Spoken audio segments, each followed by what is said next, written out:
අයිබෝන් ඔබට සුබ දැසන ගොඩක් දේවල් කතා කරන්න තියෙන දවසක්. ගෙවිගේ දවස ගොඩක් කතා දීලා තියෙනවා. සමහර ඒවා කතා කළ යුතු දේවල්, සමහර ඒවා කනගාටුදායක දේවල්, සමහර ඒවා ආයේ කතා නොකළ යුතු දේවල්. ඒ ඔක්කොමත් එක්කම ආරම්භ කරමු මේ ස්වර්ණ වාහිනී පත්තරේ. ආරම්භය ගන්නෙ කොතනින්ද? තෙලෙන්ම ආරම්භය ගමු. අපිට දුන්නු දුක තෙල ආවේ නැහැ කියලා කියන රට ඇතුළට. හැබැයි ආවනම් කොහමද? රට ළඟටම ආවා. එතකොට තෙලත් එක්ක කතාව අද ආරම්භයට ගන්න පත්තර කීපයක ප්‍රධාන ශීර්ෂපාඨ නිසා ලංකාදීප පත්තරේ ප්‍රධාන ශීර්ෂපාඨේ කන්ටේනර් 13ම පිළිකාකාරක පොල් තෙල් ආපසු යවන්න ප්‍රමිති ආයතනයේ රේගුවට දන්වයි යොහාන් බාසුර ලියයි. සමාගම් 3ක් විසින් ආනයනය කරන ලදු මහත් ආందోලනයට ලක් වූ පොල් තෙල් කන්ටේනර් 13 ඇෆ්ලොටොක්සින් නැමැති පිළිකාකාරකයේ අඩංගු බව තහවුරු වී ඇතැයි ශ්‍රී ලංකා ප්‍රමිති ආයතනයේ සඳහන් කරනවා. ඒ බව රේගු දෙපාර්තමේන්තුවට වාර්තාවක් මගින් ඊයේ දැනුම් දුන් බව ශ්‍රී ලංකා ප්‍රමිති ආයතනයේ සභාපති නුෂාඩ් පෙරේරා ලංකාදීපයට කියනවා. මෙම පොල් තෙල් තොගය මිනිස් පරිභෝජනයට නුසුදුසු බැවින් ඒ වහාම ප්‍රතිඅපනයනය කරන ලෙසද එම වාර්තාවෙන් දැනුම් දුන් බව ඔහු කියනවා. ප්‍රධාන පෙළේ සමාගම් 3ක් විසින් ගෙන්වන ලද මෙම පොල් තෙල් වල ඇෆ්ලොටොක්සින් නැමැති පිළිකාකාරකයේ අඩංගු බවට සෞඛ්‍ය අමාත්‍යාංශයේ ආහාර ආරක්ෂක ඒකකයේ කළ දැනුම් දීමක් මත පාරිභෝගික සේවා අධිකාරිය එම පොල් තෙල් අඩංගු කන්ටේනර් 13ක් සහිත ගබඩාවලට ඉක්ුත් සතියේ සීල් තැබුවා. එම පොල් තෙල් සාම්පල ශ්‍රී ලංකා ප්‍රමිති ආයතනයේදී විශේෂ පරීක්ෂාවට ලක් කරනු ලැබූ අතර එම සාම්පල් තත්ත්ව පරීක්ෂණ දෙකකින්ම අසමත් වී තිබෙනවා. තවත් සමාගම් 3ක පොල් තෙල් සාම්පල ප්‍රති ආනයනයේදී පෙරේදා පරීක්ෂාවට ලක් වූ අතර එෙහිදී එක් පොල් තෙල් සාම්පලයක් තත්ත්ව පරීක්ෂාවෙන් අසමත් වුණා කියලා දානවා. අදාළ ආනයනික සමාගම් 3 පිළිපාදු නොකළ පොල් තෙල් වල ඇෆ්ලොටොක්සින් නැමැති පිළිකාකාරකයේ නියමිත ප්‍රමාණය ඉක්මවා පැවතීම තත්ත්ව පරීක්ෂාව අසමත් වීමට හේතුව බවත් එම තොග ප්‍රතිඅපනයනය කරන ලෙස රේගුවට උපදෙස් දුන් බවත් ප්‍රමිති ආයතනයේ සභාපතිවරයා සඳහන් කරනවා. ශ්‍රී ලංකා ප්‍රමිති ආයතනයේ කිසිවිටකත් තත්ත්ව පරීක්ෂණයේ අසමත් වූ පොල් තෙල් සම්බන්ධයෙන් ව්‍යාජ සහතික ලබා දී නොමැති බවද ඔහු සඳහන් කළා කියලා ඉදාන. දැන් ප්‍රතිඅපනයනය කළා අත හොද ගන්න නතර කරන්න පුළුවන්කම තියෙනවද? එහෙනම් ඕන එකක් ගෙනල්ලා ප්‍රමිති සහතිකයේ අසමත් වුණොත් ප්‍රතිඅපනයනය කළා නිකන් ඉන්න පුළුවන් වෙනවා. එහෙනම් මොකක්ද ගන්න ක්‍රියාමාර්ගය? මේවා පිටිපස්සේ හිටියේ කවුද? එතකොට මේවා ගෙන්නුවේ කවුද? මේවා පිළිබඳව වගකීම දරන්නේ කවුද? ඒ සමාගම් වල වගකීම, ඒ සමාගම් පිටුපස්ස කවුරු හරි හිටියා නම් ඒවායේ වගකීම ඒ අයට එරෙහිව ක්‍රියාත්මක වෙන්නේ කොහොමද? ජනතාව මේ කාරණාව කෙරෙහි බලන් ඉන්නේ. මේ ඊටාම සංවේදී කතන්දරයක් කන්ටේනර් 13ම පිළිකාකාරක කියලා ලංකාදීප පත්තරේ ප්‍රධාන ශීර්ෂපාඨය ලියනවා. ඊළඟට අද දිවයින පත්තරේ ප්‍රධාන ශීර්ෂපාඨය පිළිකා පොල් තෙල් තොග සියල්ලම ගෙන් වූ රටවලටම යවයි. සමන් ගමගේ ශ්‍යාම්නුවන් එක්ක ලියන. ඇෆ්ලොටොක්සින් නැමැති ප්‍රබල පිළිකාකාරකයේ අඩංගු බවට තාවුරු වූ පිරිපාදු නොකළ පොල් තෙල් තොග සියල්ලම වහාම ක්‍රියාත්මක වන පරිදි ප්‍රතිඅපනයනය කිරීමට පියවර ගන්නා බව රේගු අධ්‍යක්ෂ ජෙනරාල් මේජර් ජෙනරාල් විජිත රවිප්‍රිය දිවයිනට සඳහන් කරනවා. එම පිරිපාදු නොකළ පොල් තෙල් තොගේ ප්‍රතිඅපනයනය කිරීමේදී සියලු වියදම් ඒවා මෙරටට ගෙන්වනු ලැබූ සමාගම් සම්පූර්ණයෙන්ම දැරිය යුතු බවද රේගු අධ්‍යක්ෂ ජෙනරාල්වරයා කියනවා.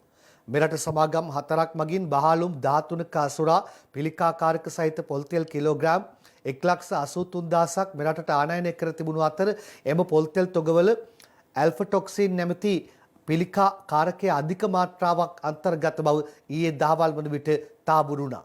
ඒ බව තාවුරු වී තිබුණේ ශ්‍රී ලංකා ප්‍රමිති කාර්යාංශය සිදු කළ පරීක්ෂණවලදී. අදාළ පොල් තෙල් තොග මෙරටට ආනයනය කිරීමෙන් පසු සෞඛ්‍ය අමාත්‍යාංශය මගින් ඒ පිළිබඳ සිදු කළ පරීක්ෂාවකදී ඒවායේ අදාළ පිළිකාකාරකයේ අඩංගු බවට මුල් වර්ට අනාවරණය කෙරුණා.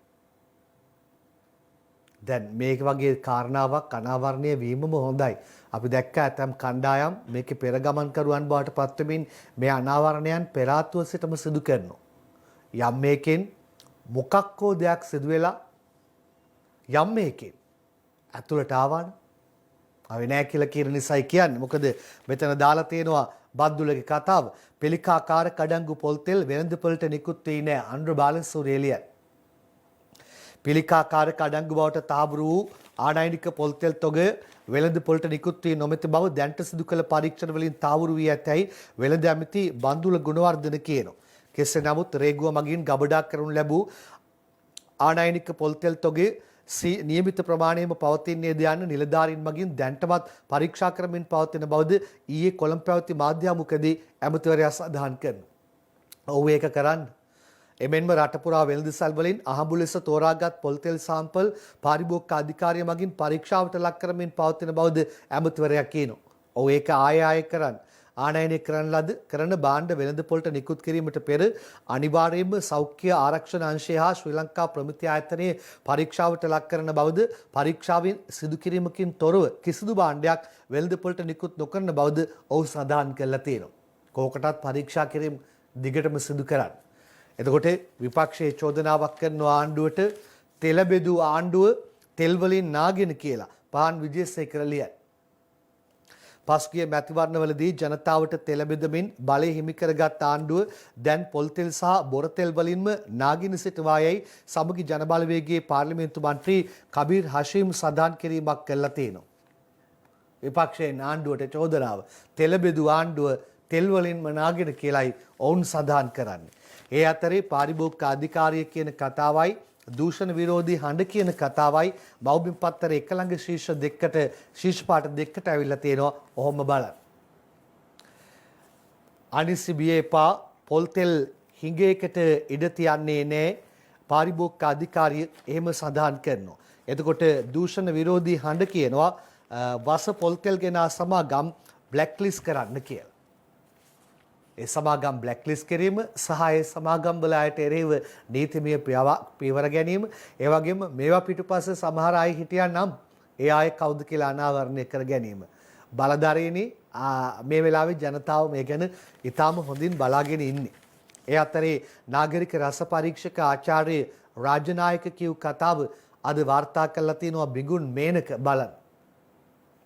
රටින් ගෙනා පොල්තෙල් වල පිළිකාකාරකයේ රත් කළත් වෙනසෙන්නේ නැහැ. ආනයනික පොල්තෙල් තොග කීපයක අන්තර්ගතයයි කියන ඇෆ්ලොටොක්සින් නැමැති පිළිකාකාරකයේ ආහාර පිසීමට පොල්තෙල් රත් කරන උෂ්ණත්වයේදී විනාශ වන්නේ නැතයි ආහාර උපදේශක කමිටු සමාජික කොළඹ මහනගර සභාවේ නාගරික රස පරීක්ෂක ආචාර්ය රාජනායක ලංකාදීපයට කියලා. ඇෆ්ලොටොක්සින් යනු අංක 1 පිළිකාකාරකයක් යයිද පුස්කෑ කොප්පරා වලින් තෙල් නිපදවීම ඇෆ්ලොටොක්සින් හට ගැනීමට ප්‍රධාන හේතුවක් යයිද ආචාර්ය රාජනායක සඳහන් කිරීමක් කළා තියෙනවා.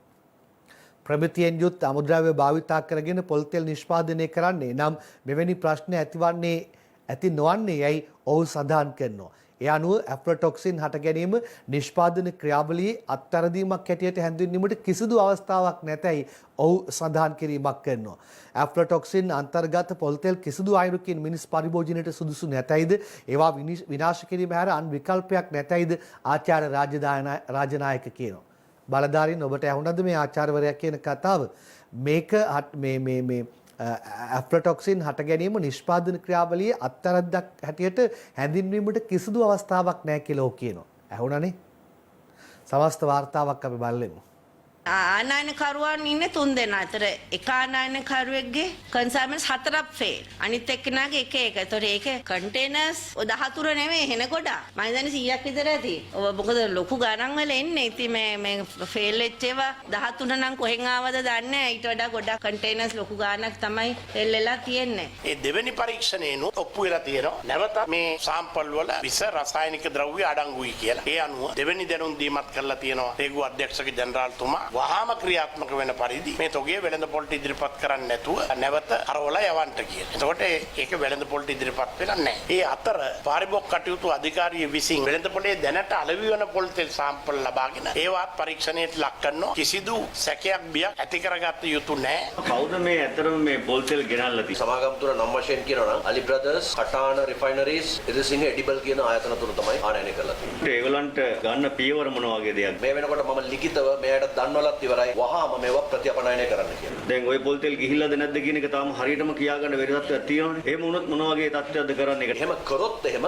ඒක නරක ප්‍රතිඵල විඳින්න වෙනවා කියන එක ඔවුන් දන්නවා. ඔවුන්ගේ ආනයනය නවත්වා දාන්න වෙනවා. ඔවුන් බ්ලැක් ලිස්ට් කරන්න වෙනවා. ඒ නිසා මෙතුවක් කල් අපි කියන විදිහට තමයි ඔවුන් වැඩ කරේ. මේ වෙනකොටත් ඒ සමාගම් වලට අයිති බහලු මධ්‍යස්ථානවල අපේ නිලධාරීන් ගිහින් අපි විසින් එම බහලු මධ්‍යස්ථාන වෙත නිකුත් කරන ලද බහලු ප්‍රමාණය සහ පොල් තෙල් තොගේ ඒ ආකාරයෙන් තියෙනවාද කියලා පරීක්ෂණ පවත්වනවා. ඒක ආකාරයෙන් නොතිබුණොත් ඒවට නීතිමය කටයුතු කිරීමට අපි සූදානම් වෙනවා. ඒකම දැන් නවත්තලා තියෙනවා ඔවුන්ගේ පුද්ගලික ගුදම් වලට යවන්න. මේ ක්‍රියාවලිය දිගින් දිගටම සිද්ධ වෙන ක්‍රියාවලියක්. ඔබතුමාගේ කියන ප්‍රශ්නේ වගකීම රජයට තිබෙනවා. පාරිභෝගික ආරක්ෂාවක්. එම නිසා මේ ප්‍රශ්නේ තිබෙන බැලෑරුම්කම අවබෝධ කරගත්ත නිසා තමයි වෙනමම පාරිභෝගික ආරක්ෂණ අමාත්‍යාංශයක් ඇති කළේ. මේ පොල් තෙල් වගේම තවත් 3500ක් විතර භාණ්ඩ තිබෙනවා. කිසිදු රාජ්‍ය ආයතනයක් ඒවා ආහාර ද්‍රව්‍ය නෙමෙයි අධීක්ෂණයකින් තොරව තමයි අපේ රටට මේ භාණ්ඩ ඇතුල් වෙන්නේ. මින් ඉදිරියට කිසිදු ආහාර ද්‍රව්‍යයක් අවසාන පරීක්ෂණයකින් තොරව රේගුවෙන් එළියට දාන්න නැහැ කියන තීරණය අරගෙන තිබෙනවා. මේ ක්‍රියාවලිය පිළිබඳව තිබෙන අඩුපාඩුකම් තිබෙනවා. අපි ඒවා නිවැරදි කිරීමට අනිවාර්යයෙන්ම කටයුතු කළ යුතුයි. රටට ඉන්දි ආපු තෙල් ප්‍රමාණය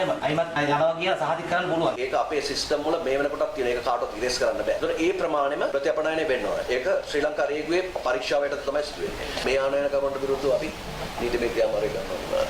මතභේදයට තුරු දුන් ආනයනික පොල් තෙල් සම්බන්ධයෙන් රජයේ වෛද්‍ය නිලධාරීන්ගේ සංගමය මාධ්‍ය හමුවක් කැඳවමින් අදහස් පළ කළා. අපි ඉදිරිපත් කළ ලංකාවේ පොල් තෙල් හැටියට අපි කෑමකට ගන්න පොල් තෙල් වලින් 75%ක පොල් තෙල් නොවන ද්‍රව්‍ය තියෙන්නේ කියලා. පාරිභෝගිකයා වියදම් කරාට මිනිස්සුන්ට පොල් තෙල් හම්බෙන්නේ නැහැ. විෂ පොල් තෙල් විතරක් නෙමෙයි. ඔබ කන ධාන්‍ය වල විෂ නැද්ද? හාල් වල විෂ නැද්ද? වසරකට බිලියන 250ක් වියදම් කරනවා වස විෂ ලංකාවට ගෙන්නන්න. මේක දේශපාලන මාතෘකාවක් නෙවෙයි. නමුත් යම්කිසි වසක් කෑමට දාලා ටිකෙන් ටික මරනවා කියන එක ඒක යම්කිසි මිනිමරුමක් තමයි. යෝජනා 4ක් සිද්ධ කරන්නට කැමතියි. පළවෙනි යෝජනාව තමයි ඒ ආහාරයේ මුල සිටම නිෂ්පාදනය කරන්න ගත්ත පියවර සියල්ලම පිළිබඳ දත්ත ඉදිරිපත් කිරීම පළවෙනි යෝජනාව හැටියට අපි යෝජනා කරනවා. දෙවෙනි යෝජනාව තමයි ආහාර සම්බන්ධයෙන් තීරණ ගැනීම සෞඛ්‍ය අමාත්‍යාංශයට සම්පූර්ණ වගකීම පැවරෙන ආකාරයට නීති සම්පාදනය කිරීමේ අවශ්‍යතාවය මෙතනදී අපි මතු කරනවා. විශේෂයෙන් පාරිභෝගික සහ ආහාර සම්බන්ධයෙන් උසාවියක් බිහි කිරීමේ වැදගත්කම අපි මෙතනදී සාතික කරනවා. විවිධාකාරයේ මේ වෙළඳාම් කරන සමාගම් සමග රජයේ නිලධාරීන් විවෘතවම සමහර අය සම්බන්ධතා පවත්වනවා. මෙවැනි සමාගම් සහ කොම්පැනි සමග කිසිදු සම්බන්ධතාවයක් පැවැත්වීම නීතියෙන් වරදක් කළ යුතු තත්ත්වයක් නිර්මාණය කිරීම සඳහා කටයුතු කළ යුතුයි කියන යෝජනා 4 අපි ඉදිරිපත් කරනවා. මේ අතර එම අහිතකර පොල් තෙල් වෙළඳපොළට නිකුත් වී ඇද්ද යන සම්බන්ධයෙන් සොයා බැලීම සඳහා දෙවයිනේ වෙළඳසැල් වලින් අහමු සාම්පල ලබා ගැනීමට පාරිභෝගික අධිකාරිය කටයුතු කළා. මෙරට වාර්ෂික පොල් තෙල් අවශ්‍යතාවයෙන් 4/3 ප්‍රමාණයක් සපුරා ගන්නේ ආනයනික පොල් තෙල් වලින් වන අතර මතුව ඇති තත්ත්වයක් සමග ආනයනික පොල් තෙල් වෙළඳපොළට නිකුත් කිරීම මේ වන විට අඩාල වේත වෙනවා. ඒ අනුව උත්සව සමයත් සමග පොල් තෙල් මිල ගණන්ද ඉහළ යා හැකි බව සමස්ත ලංකා පාරම්පරික පොල් තෙල් නිෂ්පාදකයින්ගේ සංගමය ප්‍රකාශ කළා. පිළිකාකාරක සහිත පොල් තෙල්ද කියලා අහනවා. අපි අර ගොඩක් පරණ නිසා විශ්වාසයට අර යන නිසා සාමාන්‍ය කඩවල බිස්නස් එක නේද? පාරිභෝගිකයන් උගක් ප්‍රශ්න අහලා තමයි ගෙනියන්නේ. ප්‍රශ්න අඩු වෙලා තියෙන්නේ. වේදන් සොල්ලන්ගේ පොල් තෙල් යනවා පොඩ්ඩක් අඩුයි. කතා තියෙනවා පොල් තෙල් ගෙන්නලා තියෙනවා කියලා. විෂ මිනිසුන්ට කන්න දෙන එක දරුණු අපරාධයක් නේ. නිසි ක්‍රියාමාර්ග ගන්න ඕනේ. බලධාරීන් දැනගන්න ඕනේ හොඳ දේවල් වෙළඳපොළට සපයන්න. වගේ කිව්වොත් නම් ගැන කතා කරලා වැඩක් නැහැ. හොඳ නරක දන්නේ නැහනේ. අනිවාර්යෙන් අපිට ඕන නිසා අපි දැන් අරන් යනවා. විසඳුමක් දෙන්න ඕනේ. ඉතින් හොඳ පොල් තෙල් නරක පොල් තෙල් හොයාගන්න මොකක් හරි ක්‍රමයක් අපිට ජනතාව වෙනුවෙන් දෙන්න ඕනේ. බලමුනේ මොකක් හරි විසඳුමක් එන්නේ. වෙනස හොයාගන්න අපේ දේශීය තෙල් වල හොඳ සුවඳක් තියෙනවා. ඒ වගේම සීත කාලවලදී තෙල් මිදෙනවා. ආනයනික තෙල් වල කිසි සුවඳක් නැහැ. මේ තෙල් මිදෙන්නේ නැහැ. දැන් පාම් ඔයිල් එහෙම මිදෙන්නේ නැහැ කොහොමවත්. ප්‍රතිඅපනයනය කරලා මේක අවසන් කළ හැකිද? එරෙහිව ක්‍රියාත්මක වීම නීතිය ක්‍රියාත්මක කිරීම පිළිබඳව බලධාරීනි මේ මොහොතේ ජනතාව ඉතා අවදියෙන් ඉන්නේ.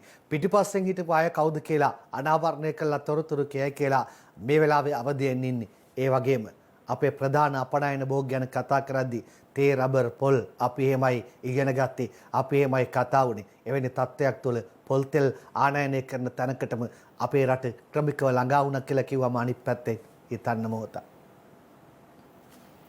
හොඳයි. ඊට පස්සේ මහමග පහරදීමක් ගැන ඊයේ සමාජ මාධ්‍යයේ කතාවට ලක් වෙනවා. සමහරු Facebook පෝස්ට් දාලා අහනවා පොල් තෙල් ගෙනාපු කෙනාටද මේ පාර දෙන්නේ කියලා. එවැනි තත්ත්වයක් තුළ අද පත්තරත් ඒ කතාව වාර්තා කරලා තියෙනවා. සෑම පත්තරයකම පාහේ වාර්තාව තියෙනවා. ප්‍රධාන පිටුවල ගොඩක් පත්තර වාර්තා කරනවා. මේ අද පත්තරේ ඡායාරූපයත් සමග වාර්තාව බලන්න. පොලිසියෙන් මහමගදී WWE පන්නේ පහරදීමක්. ලොරි රථයක් මහරගම පොලිසියේ රථවාහන ස්ථානාධිපතිගේ ඇඟේ හැපීම නිසා තවත් පොලිස් නිලධාරියෙක් කුපිත වී පහර දී. රියා අනතුරට ලක් වූ පොලිස් ස්ථානාධිපතිට තුවාල. පොලිස් මාධ්‍ය ප්‍රකාශක කියනවා පහරදීම පොලිසිය අනුමත කරන්නේ නැහැ. පොලිස් නිලධාරියෙකු නොකළ යුතු නින්දිත ක්‍රියාවක්. පොලිස් කොස්තාපල්ගේ වැඩතානම් පොලිස් විනය සංග්‍රහය හා අපරාධ නීතිය යටතේ ක්‍රියා කරනවා කියලා පොලිස් මාධ්‍ය ප්‍රකාශකවරයා සඳහන් කරනවා. එතකොට අද ඒක මව්බිම් පත්තරේ ප්‍රධාන පිටුවේ වාර්තා කරන්නේ මෙන්න මේ විදිහටයි. පන්නිපිටියේ පාර මැද්දේ ට්‍රැෆික් රාලහාමි රෙස්ලින් ගහයි. පන්නපිටියේ හෂාන් ලියන්නේ අර ගුවනට පැන ඇඟ මතට පතිත වන්නට දරන ප්‍රයත්නයත් සහිතවයි. ওই ප්‍රයත්නය අවසානයේදී රාලහාමිත් වැටෙනවා. ට්‍රැෆික් OIC යට කළ තරහට ලොරි රියදුරාට අමානුෂික ලෙස පාර දීලා රාලහාමිගේ වැඩතානම් කියලා මව්බිම් පත්තරේ සටහන පළ කරලා තියෙන ආකාරයයි. සමාජ මාධ්‍යයේ සෑහෙන කතාබහට ලක් වෙන්න ගත්තා. ඒ අතරතුරේදී අපි මේකේ සවිස්තර වාර්තාවකට ගියෙන් ඇවිත් වැඩිදුර කතා කරමු. කොළඹ පන්නිපිටිය ප්‍රදේශයේදී රථවාහනාංශයේ පොලිස් නිලධාරියෙකු පුද්ගලයෙකුට පහර දෙන සිදුවීමක් සමාජ මාධ්‍ය ඔස්සේ මේ වන විට සංසරණය වනවා. පොලිස් මාධ්‍ය ප්‍රකාශක ජ්‍යෙෂ්ඨ පොලිස් අධිකාරී අජිත් රෝහණ මහතා පැවසුවේ සිද්ධිය සම්බන්ධයෙන් මේ වන විට විමර්ශනයක් ආරම්භ කර ඇති බවයි. එම සිද්ධිය සිදු වී තිබෙන්නේ පන්නිපිටිය ප්‍රදේශයේදී. ඒ වගේම මෙම පහර දීම සිදු කරනු ලබන්නේ මහරගම පොලිසියට අනුයුක්ත පොලිස් කොස්තාපල් ලොරියෙකු බවට වාර්තා වෙනවා. මේ පහර කෑමට ලක්වන්නේ ලොරි රථ රියදුරෙක්. මොහු පදවන ලද ලොරිය මහරගම පොලිසියේ රථවාහන ස්ථානාධිපතිවරයාගේ හැපීම නිසා රියානතුරක් සිදු වී තිබෙනවා. එයින් බරපතල තුවාල ලැබූ මහරගම පොලිසියේ රථවාහන ස්ථානාධිපතිවරයා මේ වන විටත් කළුබෝවිල රෝහලට ඇතුළත් කර තිබෙනවා. එම සිද්ධියේ රියදුරුටයි මෙම පහර දීම සිදු කරන්නේ. රියදුරුගේ වරදක් තිබෙන්නට පුළුවන්. ඒ වගේම ඔහු මාර්ග නීති උල්ලංඝනය කරමින් පැමිණෙන්නට පුළුවන්. ඒ වගේම නිලැඳුමින් සිටි මහරගම පොලිසියේ ස්ථානාධිපතිවරයා මේ අනතුරට භාජනය වෙන්නටත් පුළුවන්. කෙසේ වෙතත් මේ ආකාරයට පහර දීම ශ්‍රී ලංකා පොලිසිය අනුමත කරන්නේ නැහැ. හොඳයි අපි දැන් මේ පිළිබඳව විමසන්නටයි උත්සාහ දරන්නේ. ඒ විමසීමට පෙර ආතුව අපි සඳහන් කරන්න ඕනේ ඇතැම් අවස්ථාවන්හිදී මෙවැනි ක්‍රියාකාරකම් මතුවෙනවා. නිලධාරීන් Tamanගේ නිල ඇඳුම අවභාවිතා කරන අවස්ථා මතුවෙනවා. ඒ වගේම හැම මොහොතකම මා සඳහන් කරන විදිහට අවුව වැස්ස රෑදහවල නොබලා අපේ රටේ ආරක්ෂාව වෙනුවෙන් පෙනී සිටින රාජකාරියේ නිරත වන පොලිස් නිලධාරීන් අපි මතක් කරනවා. ඒ වගේම රටවැසියා වෙනුවෙන් සේවය කරන පොලිස් නිලධාරීන් අපි ගෞරවයෙන් මතක් කරනවා. එවැනි සටහනකුත් මා තෝරාගෙන තිබෙනවා මේ කතාවෙන් පස්සේ කතා කරන්නට අපි ඒකත් කියලා. හැබැයි මෙවැනි අවස්ථාවන්හිදී අවභාවිතයක් වෙනවා නම් අපි මේ පිළිබඳවත් විශේෂයෙන් කතා කරන්නට අමතක කරන්නේ නැහැ. අපි දැන් පොලිස් මාධ්‍ය ප්‍රකාශක නියෝජ්‍ය පොලිස්පති නීතිඥ අජිත් රෝහණ මහතා සජීවීව සම්බන්ධ කරගන්නවා. සුබ උදෑසනක් ඔබතුමන්ට. සුබ උදෑසනක් ඔබට. පළමුවෙන්ම නියෝජ්‍ය පොලිස්පතිතුමනි මට දැනගන්නට අවශ්‍යයි මේ මොහොතේ මේ රාල්හාමි අත්අඩංගුවට ගැනීම සිදු කර තිබෙනවාද මේ පොලිස් කොස්තාපල්වරයාව? ඔව් අත වශයෙන්ම මොහුගේ වැඩ තහනම් කරලා තියෙනවා. ඒ වගේම ඔහු අත්අඩංගුවට ගෙන තිබෙනවා. අද දින නුගේගොඩ අධිකරණයට ඉදිරිපත් කිරීමට කටයුතු කරනු ලබනවා. මේ සිදුවීම පිළිබඳව පොලිස් දෙපාර්තමේන්තුවේ විශ්ලේෂණීය විග්‍රහය කොහොමද කියලා මම ඊළඟට ඔබෙන් දැනගන්න කැමතියි. ඇත්තටම දැන් රංගන ගමක මේ වගේ සිද්ධියක් සිදු වුනහම මිනිස්සු අට වෙලා ගහනවා. දැන් ඔබ දැකලා ඇති ඕන තරම් රියානතුරු වෙනවා. රියදුරා වරදක් කරාම රියදුරාට ගහලා වාහනේත් පුච්චනවා. ඒ ගම්වල ඉන්න මිනිස්සු කරන ක්‍රියාකලාපයන්.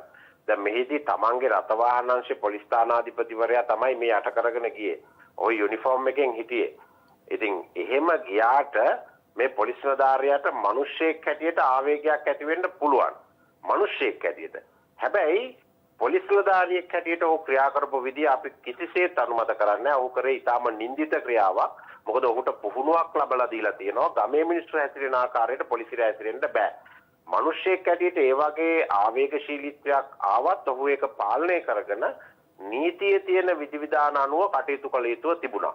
මේ පුද්ගලයා පැනලා යන්න උත්සාහ කරා නම් ප්‍රතිරෝධය පෑවා නම් ඒ වගේ අවස්ථාවකදී බලය පාවිච්චි කරන්න පුළුවන්. ඒ වුණාට මේ ඇඟට පැනලා බඩ උඩට නැගලා එහෙම පහර දෙන සිද්ධාන්ත වෘත්තීයමය පොලිසියකට කිසිසේත් ගැලපෙන්නේ නැහැ. ඒක නිසා මේ නිලධාරියාට විරුද්ධව අපි ඉතාත් දැඩිව ක්‍රියා කරනවා. මොහු රෙස්ලිං ක්‍රීඩකයෙක්ද? නැහැ. එහෙම අනාවරණය වෙන්නේ නැහැ. නමුත් මොහු ක්‍රීඩකයෙක් තමයි පොලිසියේ හිටපු.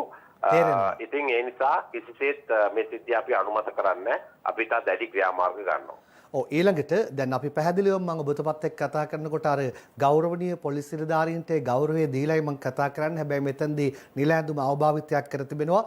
ඒ නිසා මම ඔබතුමා ඉහළ පොලිස් නිලධාරියෙක් සහ ඒ වගේම ජනතාව සමග ඉන්න පොලිස් නිලධාරියෙක් ඊටත් අමතරව ඔබ නීතිඥයෙක්. ඒ නිසා මම මෙන්න මේ ප්‍රශ්නේ ඔබෙන් ඇසිය යුතුව තිබෙනවා. දැන් මෙතනදී ඇද වට්ටමින් පහර දෙන ආකාරයක් දක්නට ලැබෙනවා. ඒ ඇද වැට්ටීම හරහා සමහර විට ඒ රියදුරාගේ ජීවිතය හානි වන්නට ඉඩ තිබුණා. ඒ වගේම ඇඟ මතට පැන රෙස්ලින් පන්නේ පහර දීමක් සිදු කරන ආකාරය දක්නට ලැබෙනවා. ඒ තුලින් ශරීරයේ තැලීමට ලක් වී ජීවිතය හානි වෙන්නට ඉඩ තිබුණා. මෙවැනි අවස්ථාවක පුරවැසියෙක්ට සිවිල් පුද්ගලයෙකුට තමන්ගේ ආත්මාරක්ෂාව වෙනුවෙන් ප්‍රතිප්‍රහාර එල්ල කළ හැකිද? නිල ඇඳුමකින් මේ වගේ අවභාවිතයක් වෙන අවස්ථාවක තමන්ගේ ආත්මාරක්ෂාව වෙනුවෙන් ප්‍රතිප්‍රහාරයක් එල්ල කළ හැකිද? ඇත්ත වශයෙන්ම දැන් මේ සම්බන්ධව අපේ රටේ අපරාධ නීතියේ දණ්ඩ නීති සංග්‍රහයේ 92 93 වගන්තිවල සඳහන් වෙන ප්‍රතිපාදන තමයි ක්‍රියාත්මක වෙන්නේ. නමුත් දැන් මේ අවස්ථාවේදී යම්කිසි අවස්ථාවකදී ඒ පුද්ගලයා සමුන් ප්‍රතිරෝධය පාන්නේ නැත්නම් යම්කිසි පොලිස් නිලධාරියෙකුගේ නීත්‍යානුකූල ක්‍රියාවකට ඒ වගේ අවස්ථාවකදී ඔහුට හැකියාවක් තියෙනවා අදාළ නීතිමය ප්‍රතිපාදන උපයෝග කර ගැනීමට. මොකද ඔහු අතේ ආයුධයක් නැහැ, ඔහු අතේ වෙනත් දෙයක් නැහැ, ඔහු කරන ක්‍රියාවෙන් පොලිස් නිලධාරියට හානියක් වෙන්නේ නැහැ. ඉතින් ඒ වගේ අවස්ථාවකදී ඒ වළක්වා ගැනීමට හැකියාවක් තියෙනවා. මොකද නීතිය කියන්නේ හැමෝටම එකයි, සාධාරණයි. ඉතින් ඒ නිසා පුද්ගලික ආරක්ෂාවේ අයිතිය ඔහුටත් මේ අවස්ථාවේදී තියෙනවා. ඒ කියන්නේ කෙටියෙන් මහනවා නම් ආත්ම ආරක්ෂාව වෙනුවෙන් ප්‍රතිචාරයක් දැක්වීමේ අයිතියක් තියෙනවා. මොකද ජීවිත හානියක් වළක්වා ගැනීමට, තමන්ගේ ජීවිතය බේරා ගැනීමට ප්‍රතිචාර දැක්වීමේ අවස්ථාව හැකියාව තියෙනවා. අනිවාර්යයෙන්ම. බොහොම ස්තුතියි තා පැහැදිලි ඔබතුමාගේ විග්‍රහය. පොලිස් මාධ්‍ය ප්‍රකාශක නියෝජ්‍ය පොලිස්පති නීතිඥ අජිත් රෝහණ මහතායි අප සජීවීව සම්බන්ධ කරගත්තේ. හොඳයි, අපි මේවා හැම කාරණාවක්ම හරියට බලන්න ඕනේ. ඒ නිසා තමයි අපි මෙවැනි කාරණා පිළිබඳව මෙහෙම විශ්ලේෂණ කරන්නේ. ඒ අතරේ අපි කියනවා වගේම අර රට වෙනුවෙන් පුරවැසියා රකින්නට වැඩ කරන අය පිළිබඳවත් අපි කතා කරන්න ඕනි. එහෙම කතාවක් අද ලංකාදීප පත්තරයේ දාලා තියෙනවා. පැහැරගෙන යද්දී තරුණියක බේරාගත් පොලිස් නිලධාරීන් සිව් දෙනා ඇගේ ශ්‍රීනාත් ප්‍රසන්න ලියන. බෙල්ල නැතුව බෑග් එක්ක යවන බව කියා මන්නා පීයක් පෙන්වා 23 හැවිරිදි තරුණියක වෑන් රථයක දමාගෙන පැහැර යමින් සිටියේදී ලූබැද ගොස් ඇයගේ ජීවිතය බේරාගත් නිකවැරටිය කොට්ටාශ රථවාහන අංශයේ පොලිස් නිලධාරීන් 4 දෙනා. ඔවුන් කළේ ක්‍රියාව නිකවැරටිය කොට්ටාශ භාර ජ්‍යෙෂ්ඨ පොලිස් අධිකාරී උපුල් චන්දන අබේසිංහ විශේෂ ඇගීමකට ලක් කර තිබෙනවා. බොහොම වටිනවා, ගෞරවනීයයි. අපේ ප්‍රණාමය. ඒ වගේ අවස්ථාවක පුද කරනවා තරුණියක් බේරාගෙන තියෙන්නේ. ඒ අතරේ අර කාරණාව දැක්කද? තරුණියට තර්ජනය කළා තියෙන අර කතන්දරයක් මතක් කළා. බෙල්ල නැතුව බෑග් එක යන බව කියලා. අප්පට සිරිනේ ඒවත් ඒ විදිහට පාවිච්චි කරන උන්දලා ඉන්නවා. හොඳයි, අපි ඊළඟ කතාවලට යමු. මේ දිනමින පත්තරේ චීන ශ්‍රී ලංකා ද්විපාර්ශ්වික සබඳතා සවිමත් කෙරේ දිනමිනේ සටහන. ජනාධිපති ගෝඨාභය රාජපක්ෂ සහ චීන ජනාධිපතිවරයා ඊයේ සවස දුරකථන සංවාදයක නිරත වෙමින් සෑම ක්ෂේත්‍රයකම අන්‍යෝන්‍ය ප්‍රතිලාභ සහිත ද්විපාර්ශ්වික සහයෝගිතාව ශක්තිමත් කොට වර්ධනය කිරීමට එකඟත්වය පළ කරනවා. ශ්‍රී ලංකාවේ තිරසාර සංවර්ධනයට දිගටම උදව් කරන බවත් බහුපාර්ශ්වික වේදිකාවලදී මූණ පෑමට සිදුවන අයුක්ති සාගත බලපෑම් හමුවේ ශ්‍රී ලංකාව වෙනුවෙන් ස්ථිර සාර ලෙස පෙනී සිටින බවත් චීන ජනාධිපතිතුමා සඳහන් කිරීමක් කළා තියෙනවා. ඒ විදිහට තමයි කතා කරන්නේ. ජනාධිපති කාර්යාලයේ සිට චීන නායකයා අමුතු ජනාධිපති ගෝඨාභය රාජපක්ෂ නොබෝද අවසන් වූ එක්සත් ජාතීන්ගේ මානවිකම් කවුන්සිලේ 46 වෙනි සැසිවාරයේදී ශ්‍රී ලංකාවට දුන් මහඟු සහයෝගය පිළිබඳව චීන ජනාධිපතිවරයාට සහ චීන රජයට සිය හෘදයාංගම කෘතඥතාවයත් පළ කර තිබෙනවා. පාසල් පැත්තට යමු. බස්නාහිරත් පටන් ගත්තා. ගුරු සංගම් වලින් කියන අවුරුදු කටේ මේ පටන් ගත්තේ කියලා. දවස් 10යි තියන්න පුළුවන් වෙන්නේ කියලා. බස්නාහිර පාසල් සිසුන්ගේ පැමිණීම ඉහළ අගයක කියලා පළාත් අධ්‍යක්ෂක ශ්‍රීලාල් නෝනිස් කියපු කතාව සිතාරා සේනානි ලියලා තියෙනවා. බස්නාහිර පළාතේ පාසල්වල සියලු ශ්‍රේණිවල අධ්‍යයන කටයුතු ඊ ආරම්භ වූ අතර එදින සිසුවියන්ගේ පැමිණීම 80%ක් වැනි ඉහළ අගයක පැවති බව බස්නාහිර පළාත් අධ්‍යාපන අධ්‍යක්ෂ ශ්‍රීලාල් නෝනිස් දිනමිනට සඳහන් කළා තියෙනවා. බස්නාහිර පළාතට අයත් කලාප අධ්‍යාපන කාර්යාලය 11ම තොරතුරු ලබාගත් බවත් ඒ සෑම කලාපයකම පිහිටි පාසල්වල සිසුන්ගේ පැමිණීම ප්‍රශස්ත අගයක පැවති බවත් පළාත් අධ්‍යාපන අධ්‍යක්ෂකවරයා කියලා තියෙනවා. එතකොට දැන් මේ විවිධ කාරණා කතා කරනවානේ මේ එකපාරට පටන් ගත්තා කියන්නේ අප්‍රේල් 19 කියලා තියෙද්දි මෙහෙම පටන් ගත්තා. ඒතර ගුරු සංගම් අහනවා ඇයි මේ අවුරුදු කටේ පටන් ගත්තේ කියලා අධ්‍යාපන ඇමති ඒකට උත්තරයක් දීලා පත්තරයක් ඒ වාර්තා කරලා තියෙනවා. දරුවන්ගේ අධ්‍යාපනය දින 10කින් හෝ කල් දැමීම රට ආපස්සට දැමීමක්. ඩයනා උද්‍යාංග නිලියන්. බස්නාහිර පළාතේ පාසල් අවුරුදු නිවාඩුවෙන් පසු ආරම්භ කිරීමට තිබුණා යයි ඇතමුන් කීවත් දරුවන්ගේ අධ්‍යාපනය දින 10කින් හෝ කල් දැමීම හොඳ දෙයක් නොවේ යයි අධ්‍යාපන අමාත්‍ය මහාචාර්ය ජී.එල්. පීරිස් සඳහන් කළා තියෙනවා. දරුවන්ගේ අධ්‍යාපන කටයුතු දිනකින් හෝ කල් දැමීම රටේ අනාගතය ආපස්සට දැමීමක් යයිද ඇමතිවරයා කියලා තියෙනවා. මේ වන විට දිවයිනේ සියලුම පාසල් ආරම්භ කර ඇත්තේ විශේෂඥ සෞඛ්‍ය උපදෙස් අනුව බැවින් හිතේ බියකින් තොරව දරුවා පාසල් එවන්නේ දෙමාපියන්ගෙන් ඉල්ලීමක් කරන බව ජී.එල්. පීරිස් සඳහන් කරනවා. ඔහුගේ ප්‍රකාශයේ අවසානයේදී මම උණපූර්ණයක් එක් කරන්නම්.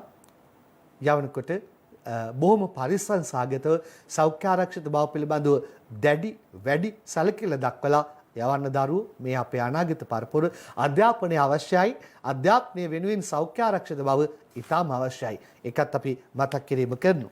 අද ෆොටෝ එකක් දාලා තියෙනවා ලංකාදීප පත්තරේ ප්‍රධාන පිටුවේ කාලයේ තාලයට දරුවන්ට රැකවරණ. එහෙමයි දාලා තියෙන පේනවද මේ පන්ති කාමරයක්.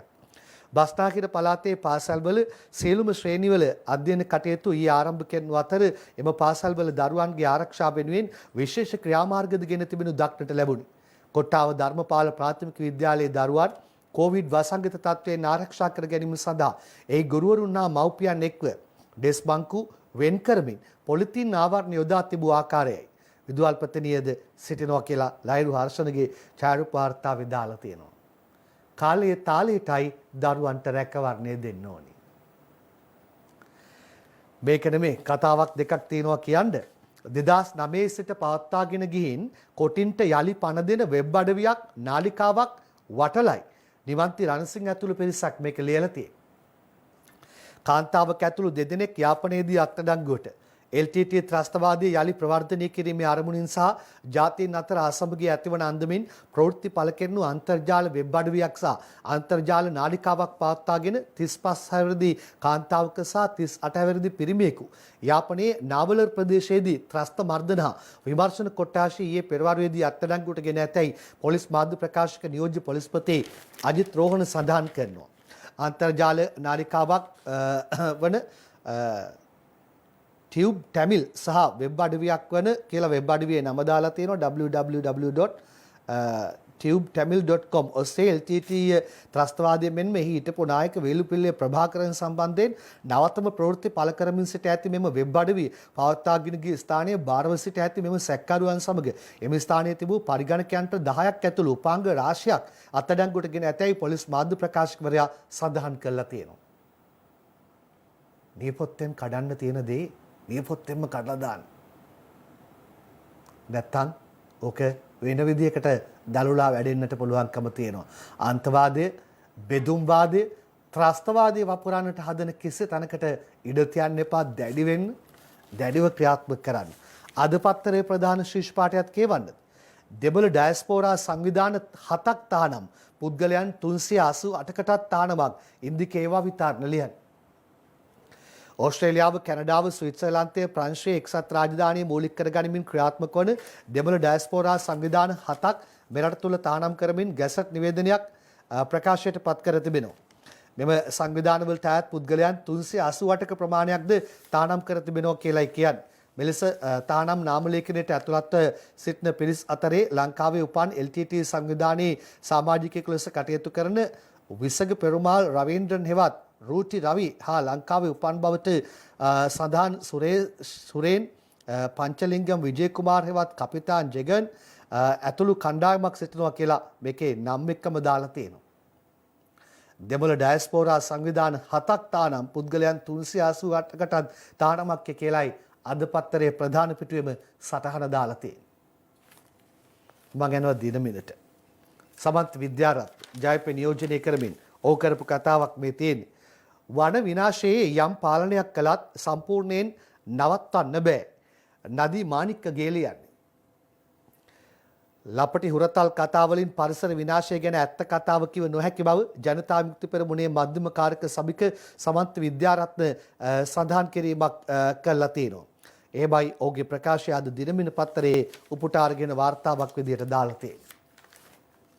ඊළඟට අපි නැවත වතාවක් මව්බිම් පත්තරේ පැත්තට අවධානය යොමු කරනවා. අද මව්බිම ප්‍රධාන ශීර්ෂ පාඨයටයි මම යන්න හදන්නේ. හරින්ගේ ෆොටෝ එකකුත් දාලා තියෙන සටහනක් මෙතන තියෙන්නේ. අපි සටහන බලමු. මෝදී 2019 ඡන්දය දිනුවේ අන්තවාදයේ වපුරලා. එමයි ප්‍රකාශය දාලා තියෙන්නේ. වේදිකාවක් ගානේ අන්තවාදයේ ප්‍රචාරය කළා. අදානි හා අම්බානි ජාතිවාදයේ පතුරවන්න උදව් කළා. අපේ කෙනා මෙන්ම මෝදී හමුදාවේ පදක්කම් ගහගෙන ගියා. මව්බිම ප්‍රධාන ශීර්ෂ පාඨය මේ. ශ්‍රී ලංකාවේ මෙන්ම 2019 ඉන්දියාවේ ඡන්දය නරේන්ද්‍ර මෝදී අගමැතිවරයා ජයග්‍රහණය කළේ අන්තවාදයේ වැපිරීමෙන් බව සමගි ජනබලවේගයේ පාර්ලිමේන්තු මන්ත්‍රී හරින් ප්‍රනාන්දු කියනවා. 2019 පෙබරවාරි මාසයේදී ඉන්දියාවේ පුල්වාමා ප්‍රදේශයේදී ඉන්දියානු හමුදාවේ 40 දෙනෙකු මුස්ලිම්වරුන් විසින් මරණයට පත් කළ බවට ප්‍රවෘත්තියක් පළ කර ඔහුගේ සෑම මැතිවරණ වේදිකාවක් ගානේම අන්තවාදීය ප්‍රචාරය කළ බව ඔහු කියනවා. මේ සියලු ප්‍රශ්න ඇති කරන්නේ අන් කවරකවත් නොව දේශපාලකයන් විසින් බව පැහැදිලියයිද පසුගිය සිකුරාදා පාර්ලිමේන්තු අමතමින් ප්‍රකාශ කළ හරින් ප්‍රනාන්දු මන්ත්‍රීවරයා බලයට පත්වීමේ සාධකයක් ලෙස අන්තවාදී උපයෝගී කරගත් අයුරු මෙයින් පැහැදිලි වන බව සඳහන් කරනවා. සිකුරාදා කිව්වයයි කියන කතාවක් මව්බිම අඟහරුවාදා ලියා තබනෝ ඒකත් ප්‍රධාන ශීර්ෂ පාඨය. හරි. දැන් යන්නේ දිවයින පත්තරේට. අගරාධිගුරු පදවි ප්‍රකාශක කමිටුවෙන් නිවේදනයක් ආව කියලා දන්නවනේ. පාස්කු ප්‍රහාරයේ වග්කී උත්තන් කල් නොමරා නීති හමුවට ගෙන්. ඒවයි කතාව අද දිවයින පත්තරේ දාලා තියෙන්නේ. පාස්කු ප්‍රහාරයට ඍජුව හා වක්‍රව වගකීතු අයස තවදුරටත් වැඩිදුර විමර්ශන කඩිනම්ගතව කල් නොමරා වහාම ඔවුන් නීතිය ඉදිරියට පමුණුවන ලෙසත් දැනට අත්අඩංගුවේ පසුවන සැකකරුවන් පිළිබඳ නීතිමය ක්‍රියාවලිය කඩිනම් හා ශක්තිමත්ව ක්‍රියාවට නංවන ලෙසත් තරයේ ඉල්ලා සිටින බව පාස්කු ඉරිදින ප්‍රහාරය පිළිබඳ අගරාධිගුරු පදවි ප්‍රකාශක කමිටුව නිවේදනයක් නිකුත් කරමින් සඳහන් කරනවා. පාස්කු ප්‍රහාරයේ වගකීතුන් කල් නොමරා නීති හමුවට ගේන්න. එහෙමයි ඉල්ලීම. තවත් සටහන් කීපයකට යන්න හදන්නේ කිරින්දේ කනිජ වැලි නිදිය ගැන කතා වෙනවා. විමලුත් මැදිහත් වුණා. ඇති වුණු උණුසුම් තත්ත්වයක් බතකයි විමල් කියපු කතාවක් මම මේ උපුටා ගන්න සූදානම් වෙන්නේ අද දිවයිනේ දාලා තියෙන්නේ. කිරින්දේ කනිජ වැලි නිදිය රජයේ සමාගමකට පැවරිය යුතුයි. සුජීව තත්සරලියන්. තිස්සමහාරාම කිරින්දේ කනිජ වැලි නිදිය ඉන්දිය සමාගමෙන් මුදා ගැනීමෙන් ඒ රජයේ සමාගමකට පැවරිය යුතු බව කර්මාන්ත අමාත්‍ය විමල් වීරවංශ සඳහන් කරනවා. ඔහුගේ ප්‍රකාශයේ අද දිවයින වාර්තාව ওই විදිහටයි දාලා තියෙන්නේ. ඒකම එක මාෆියා එකට තව මාෆියා ගැන චෝදනා එල්ල වෙනවා. එහෙම කතාවක් අද මම දැක්කේ දිවයිනෙම. සහල් මාෆියාවට නොදැවිනි කුකුල් මස් මාෆියාවක්. බිත්තර නිෂ්පාදකයන්ගේ සංගමේ සභාපති කියන්නේ චමින්ද සිල්වයිලියන්. සහල් මාෆියාවට නොදැවිනි මාෆියාවක් කුකුල් මස් සඳහාද නිර්මාණය වෙමින් පවතින නිසා සිංහල හින්දු අලුත් අවුරුදු සමය වන විට කුකුල් මස් කිලෝවක මිල රුපියල් 800 ඉක්මවා යා හැකියයි බිත්තර නිෂ්පාදකයන්ගේ සංගමේ සභාපති සරත් අත්තනායක දිවයිනට සඳහන් කිරීමක් කරනවා. සහල් මාෆියාවට නොදෙවෙනි කුකුල් මස් මාෆියාවක් තියෙනවා කියලා කියන්නේ බිත්තර නිෂ්පාදකයන්ගේ සංගමයේ. ඉතින් එවැනි සටහනක් මම මේ උපුටා ගත්තේ අද පත්තරේ. හොඳයි ඊට පස්සේ අපිට තවත් කතා කීපයකට අවධානය යොමු කරන්නට තියෙනවා. ඉන්ධන හා ගෑස් ගම්මන් පිළ නම් කියනවා ඉන්ධන මිල ගණන් ඉහළ යන්නේ නැහැ කියලා. ඒතකොට බද්දුල නම් මොකද්ද කියන්නේ? ඒ සමාගම් පවත්වාගෙන ආයෙත් මොකද්ද කතාවක් කියනවනේ. ඉන්ධන හා ගෑස් මිල ඉහළ දමන බවට ආණ්ඩුවේ ඇතැම් ඇමතුරු සුදු කරන ප්‍රකාශ ඉල්ලාස් කරගත යුතුයි.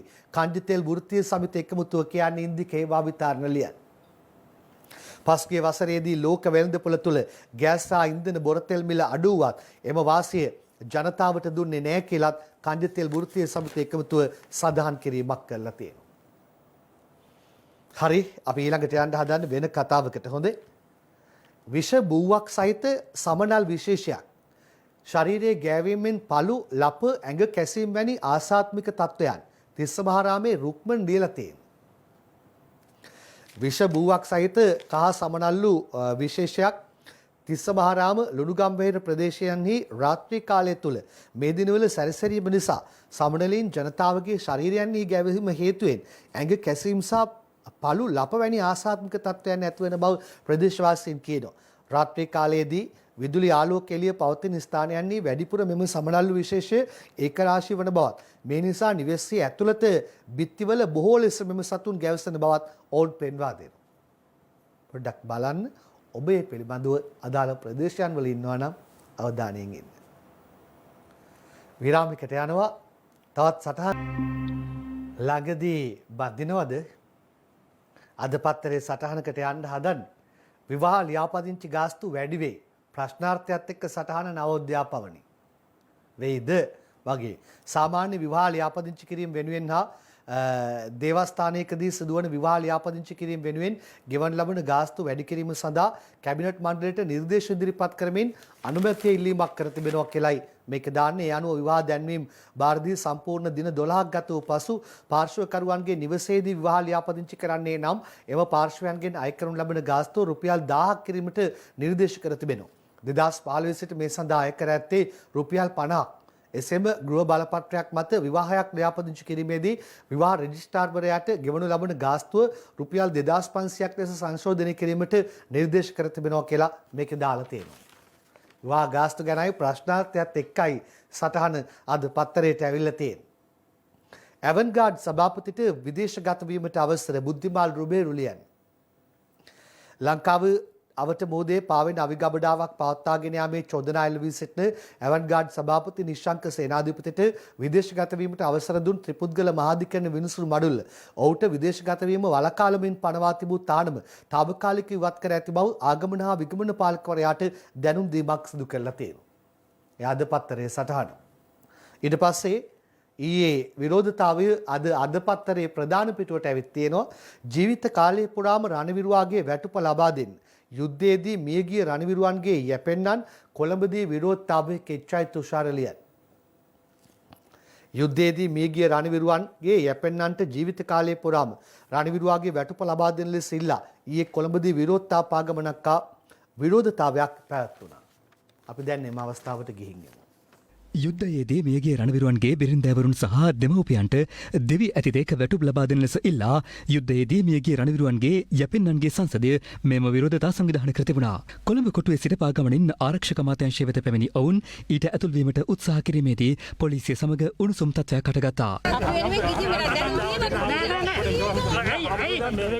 මේ ආරක්ෂක ලේකම් කාර්යාලයේ අන්න දීපු මිනිසුන්ගේ ගෑනු මේ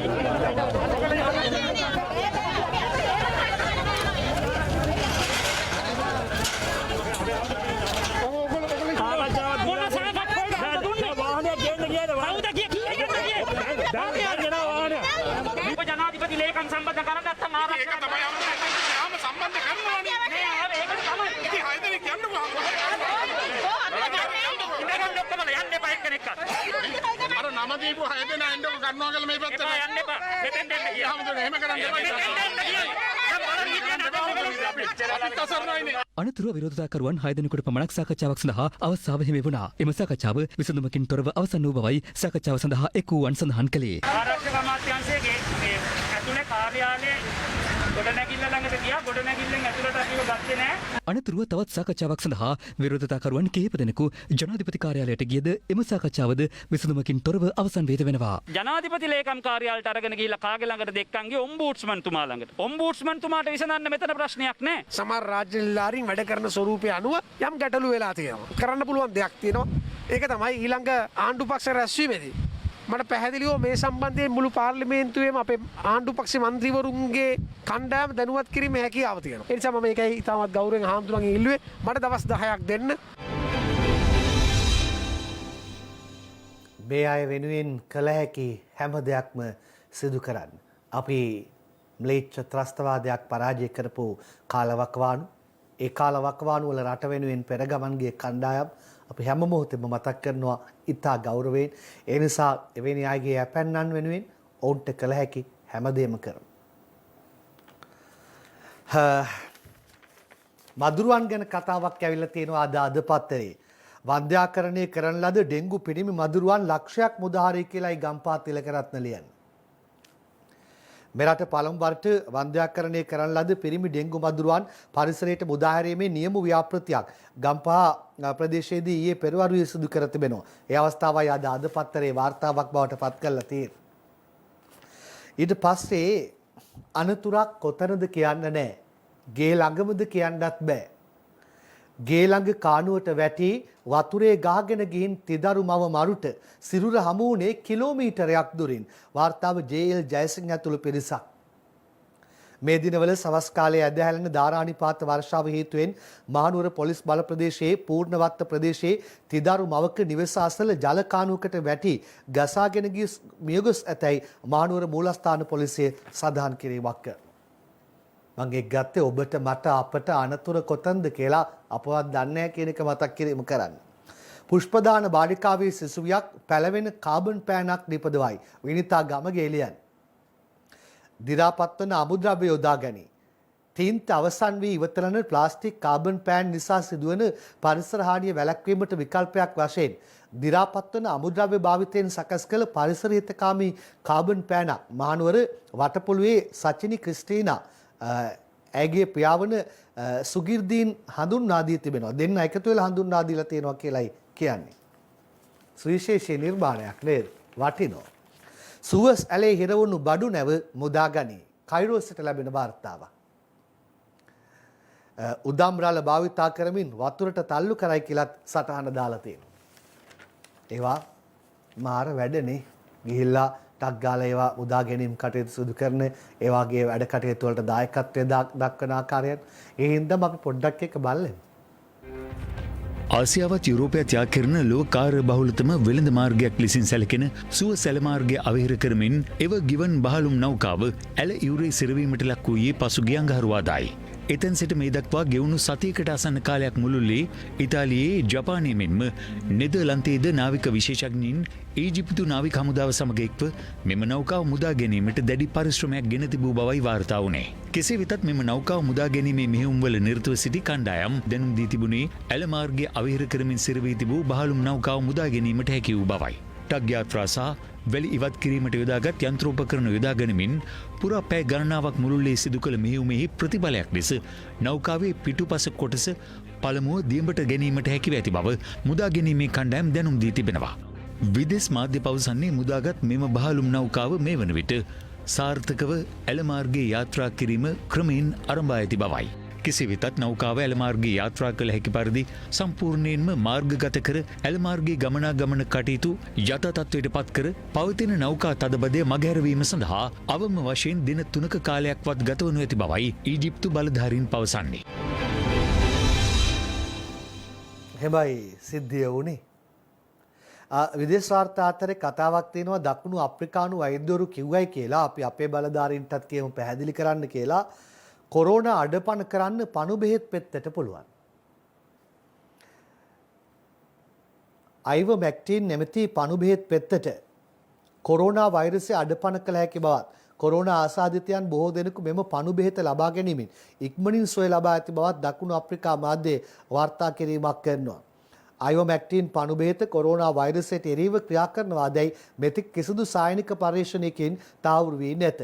කෙසේ නමුත් දකුණු අප්‍රිකා වෛද්‍යවරුන් මේ පණු බෙහෙත් කොරෝනා රෝගීන්ට ලබා දෙන බවත් එම රෝගීන් ඉක්මනින් සුවය ලබන බවත් එරට පුවත් සේවා වාර්තා කරලා තියෙනවා. හැබැයි මේ කාරණාව විදේශ වාර්තා අතර එන එකක්.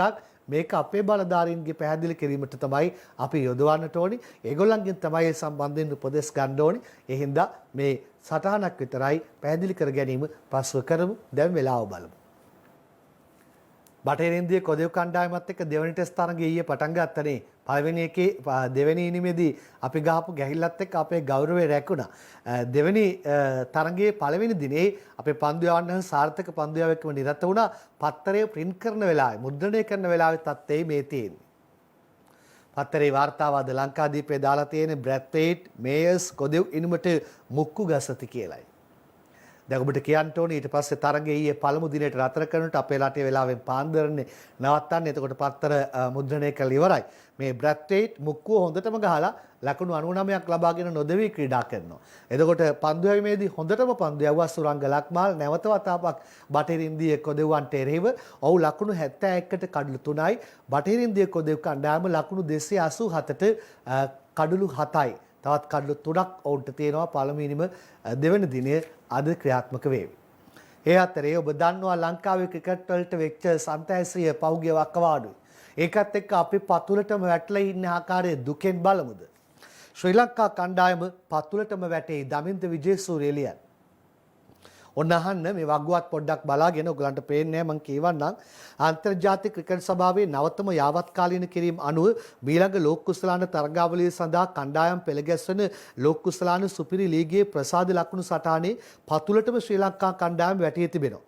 ලෝක කුසලාන සුපිරි ලීගයටත් තරග 3කට සහභාගී වී ශ්‍රී ලංකා කණ්ඩායම එම තරග 3ම පරාජය වීම හේතුවෙන් ප්‍රසාද ලකුණු කිසිවකට හිමිකම් නොකියනවා.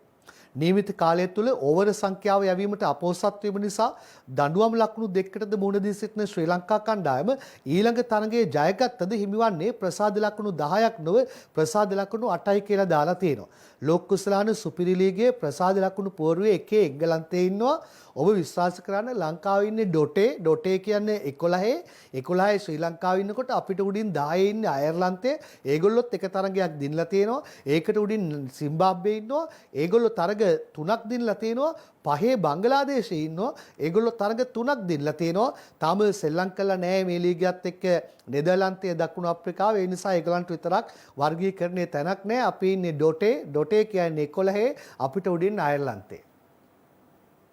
ශ්‍රී ලංකාවේ ක්‍රිකට් තියෙන තැනද අපි මෙහෙයුමක් දියත් කරමු. ශ්‍රී ලංකාවේ ක්‍රිකට් නැවත යථාර්ථයට පත් කරන්න. ලෙජන්ඩ්ස්ලාගේ තරගාවලියේදී ශ්‍රී ලාංකික ප්‍රේක්ෂකයන් උන්මාදයට පත් වෙලා නැවතත් ක්‍රිකට් උන්මාදයට ආපු ආකාරය අපිට මතකයි. ඒ ක්‍රිකට් බලන්න අපේ ක්‍රීඩාලෝලීන් ගොඩක් ආසයි. ඒ තරංකාරී ක්‍රිකට් අපි අපේ රටේ ආයේ හදමු. ඒ අතරේ තිසර පෙරේරා ශ්‍රී ලංකාවේ අන්තර් සමාජ ක්‍රිකට් තරගයක 6 පාරවල් 6ක් පිට පන්දු 6කදී එක ඕවරයකදී ගහලා වාර්තා පොත් අතරට ගියා. තිසරගෙන් 6ක්. ශ්‍රී ලංකාවේ අන්තර් සමාජ ක්‍රිකට් තරගයක එක ඕවරයකදී 6 පාරවල් 6ක් ගැසූ පළමු ක්‍රීඩකයා වශයෙන් තිසර පෙරේරා ක්‍රිකට් වාර්තා පොතට එක්වුණා. යුදා මුදා ක්‍රීඩා සමාජය වෙනුවෙන් තමයි ඉරිදා පැවති තරගයකදී මෙයා මෙහෙම සෙල්ලම් කරලා තියෙන්නේ. ඒ බ්ලූම්ෆීල්ඩ් ක්‍රීඩා සමාජයේ ක්‍රීඩකයෙකුගේ පන්දුවාරයට එරෙහිවයි. ශ්‍රීමත් ගාෆිල් සෝබර්ස්, රවි ශාස්ත්‍රී, හර්ෂල් ගිබ්ස්, විරාජ් සිං ඇතුළු කණ්ඩායමක් ඉන්නවා. මේකේ 9 වෙනියා තමයි තිසර පෙරේරා. ඒ කියන්නේ ජාත්‍යන්තර තරගවල විතරක් නෙමෙයි මේ අන්තර් පළාත් තරගවල, ප්‍රාන්ත තරගවල 6 පාර 6ක් ගහපු 9 වෙනියා තිසර පෙරේරා. විරාමයක් කරන් ඇවිත් කාටුන් පෙළ බලමු. බලමුද අද පත්තරවල කාටුන් පෙළ. අද පත්තරේ ජනරාණි කාටුන් එක දැන් රාණි කියනවා යාළුවට දැන් පාරට බෑලා ගමනක් ගිහින් එනකම් පණ බයේ බෑ. කොරෝනා හැදේ කියලා නේද රාණි? නෑ. වාහනයක හැපිලා මැරෙයි කියලා. අනතුරු වැඩි හැමෝම පරිස්සමෙන්. ලංකාදීපේ පංකජගේ ඥාන කතාවෙන් පුස්තකාලය ළඟදී දේශපාලක කියනවා පළාත් සභා ඡන්දේ ඔබ කැමති මොන ක්‍රමයකට තියෙනවටද? පුරවැසියාගෙන් අහනවා. පුරවැසියා කියනවා දිනේෂ් ගුණවර්ධනගේ ගණිත ක්‍රමයට. ජිනීවා ගණන් එකතු කරපු විදිය. මේ දිනමිනීම ශ්‍රීකාන්තගේ ශ්‍රී දූපත කාටුන් එක. ශ්‍රී ලංකා නිදහස් පක්ෂයේ යෝධයව නැගිට්ටනවා කියලා මෛත්‍රී කියනවා බං. වට්ටපු මිනිහම නැගිට්ටනවා කියනකොට අපි hina වෙන්නේ කොහෙන්ද සර්? කොහෙන්ද? දිනමිනීම අංජන ඉන්ද්‍රජිත්ගේ කාටුන් එක. පයිප්පයක් ළඟට ගිහිල්ලා පාස්කු ප්‍රහාරයේ රෙදි ටික අතුල්ලලා හොදන්නේ කවුද?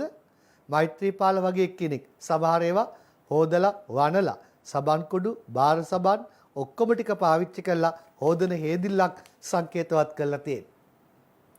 ලංකාදීපේ දාසාපලානගේ ස්වාරිස් මෙන්න. ස්වාරිස්ට බැසිල් හම්බෙලා. ස්වාරිස් බැසිල්ගෙන් අහනවා සෑර්ට සතුටු වෙයිද දැන්? ඒ මොකටද බං? විමල්ට හෝ කියලාලු. දිනමිනේ අංජනගේ කාටුන් එකයි මේ. ලංකාව දවල් වැටුණු චීන ණයවලේ බංගලාදේශයේ දවල් වැටෙන්නේ නැතිලු. දේශපාලක කියද්දි පුරවැසියා කියනවා අපිට නම් ඕකට රැයක් දවාලක් නෑ බං කියලා. දේශපාලකයයි කියන්නේ පුරවැසියට අපිට නම් ඕකට රැයක් දවාලක් නෑ බං කියලා. කොහොම වැටිල්ලක්දනේ? එතකොට අනුරාධගේ ඕකයි තත්ත්වේ කවිය. නැව හිර වුණත් සුවස් ඇල හරස්කොට වැඩ කළ හැකිලු ඉන්දන හිඟ නොවන්නට ගම්මන්පිල කියයි අභිමානයෙන් සිට දක්ෂයි එයා කොහොමත් තෙල බෙදන්නට.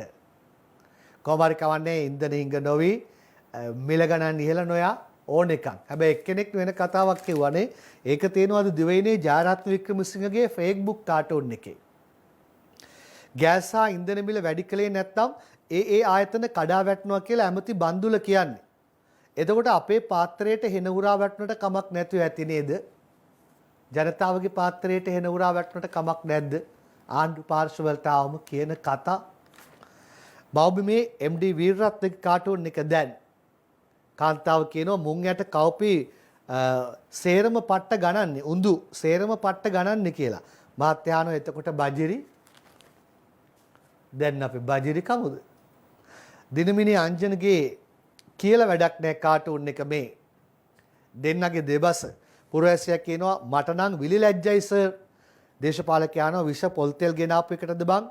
නෑ. පොල් පිටරටත් යවපු අපි දැන් පොල් තෙලුත් රටින් ගෙන්නන තත්වයට වැටුණු එකට. කවුද ඒවට වක් කියන්න ඕනේ? ලංකාදීපේ දාසගේ කාටුන් එක මෙන්න. ඇමති මේසේ ඇමති කියලා ගහලා තියෙනවා. පිළිකාකාරක පොල් තෙල් ගැන පැමිණිලි බාර ගන්න ලැබේ කියලායි දැන් තියෙන්නේ. අර ඔක්කොම ගැසට් එක කුණු බක්කියට දාලා ඇමති මේසේ ඉඳන් ඉන්නේ කවුද බලන්න? පඹේක්ටයි අන්දලා තියෙන්නේ අද දාසගේ කාටුන් එකේ. සුජීවගේ විගඩම් කවියටයි මේ යන්නේ. විස පොල් තෙල් නැතිලු රට ඇතුළට බාලා සමහරු කියනවා දැක්කෙමි උඩ දාලා ධම්මික පැණිය බිව්විලසින් ඉඟිපාලා විශ්වාසයක් දෙනුමෙන ටික ටික බීලා පිළිකාකාරක නැහැ කියලා විශ්වාස දෙන්නලු ටික ටික බීලා මොනවද පොල් තෙල් කවියක් තියෙන්නේ පත්තරේ මේ ඊළඟට අද MD වීරරත්නගේ මාර්සිපාල මව්බිමේ පොල් තෙල් සමාගම දෙවන පරීක්ෂාවත් අසමත්ලු දේශ 100ක් කියද්දී මාර්සිපාලානෝ සමත් වෙනකම්ම පරීක්ෂණ කරයිද දෙවන පරීක්ෂාවත් අසමත් සමත් වෙනකම්ම කරයිද එහෙමයි අහන්නේ විදුර අබේනායකගේ දවසේ පද 4 මේ ගස් ටික පෙනුනේ ඩෝසර් කැරකෙන විටය පස්සර ගල පෙනුනේ බස් පෙරළුණු විටය වස්දුස් ආවේ පොල් තෙල් බෝතලයටය ස්ථාලයේ වැසුවේ අසු පැන ගිය විටය ස්ථාලයේ වැව්වේ අශ්වයා පැනලා ගියාට පස්සේ තවත් කවි දෙකක් තියෙනවා ඔබට කියන්න වෙලාව බලලා ඒ කවි දෙකට එමු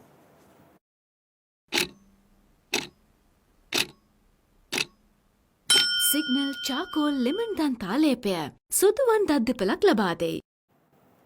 තලන්ගේ අනේද කියන්නේ කවියයි මේ.